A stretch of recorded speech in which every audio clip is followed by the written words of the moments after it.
మనకి ఇంగ్లాండ్తో already 3 test మ్యాచ్లు complete అయినాయి కదా. లాస్ట్ మ్యాచ్ చూసుకుంటే లార్డ్స్ వేదికగా జరిగింది. అక్కడ కొంచెం దురదృష్టవశాత్తు మన వాళ్ళు ఓడిపోయారు. అయినా సరే మరి ఈ సిరీస్లో చూసుకుంటే 1-2తో కొంచెం వెనకంజలో ఉన్నాం. మరి మిగతా 2 మ్యాచ్లు ఉన్నాయి, ఆ 2 మ్యాచ్లు గెలిచామంటే సిరీస్ కైవసం చేసుకోవచ్చు.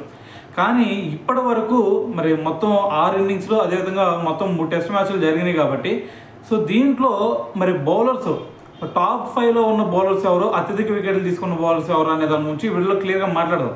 అయితే ఈ లిస్ట్లో కన్నా ఫస్ట్ చూసుకుంటే మనకి ఫస్ట్ ప్లేస్లో సిరాజ్ కనిపిస్తూ ఉన్నాడు. సో సిరాజ్ ఇప్పటి వరకు మొత్తం 6 ఇన్నింగ్స్లో ఆడితే 6 ఇన్నింగ్స్లో కూడా ఏకంగా అతను మొత్తం 13 వికెట్లు తీసుకుని ఫస్ట్ ప్లేస్లో అయితే ఉన్నాడు అనమాట. సో దాని తర్వాత సెకండ్ ప్లేస్లో వచ్చేసరికి మనకి బుమ్రా ఇప్పటివరకు ఈ మొత్తం అతను 2 టెస్ట్ మ్యాచ్లు ఆడాడు కాబట్టి సో 2 టెస్టుల్లో కూడా కలిపి అతను ఏకంగా 12 వికెట్స్ తీసుకోవడం జరిగింది.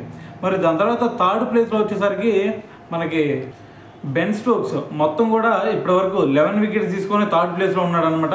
ఇక 4th, 5th ప్లేస్లో వచ్చేసరికి మనకి ఆకాశ్దీప్ అలాగే జోస్టన్ వీళ్ళిద్దరు కూడా మరి 11 వికెట్సే తీసుకున్నారు. సో దీంతో మరి టాప్ 5లో ఉన్న బౌలర్స్ అయితే ఈ 5గురు అనమాట.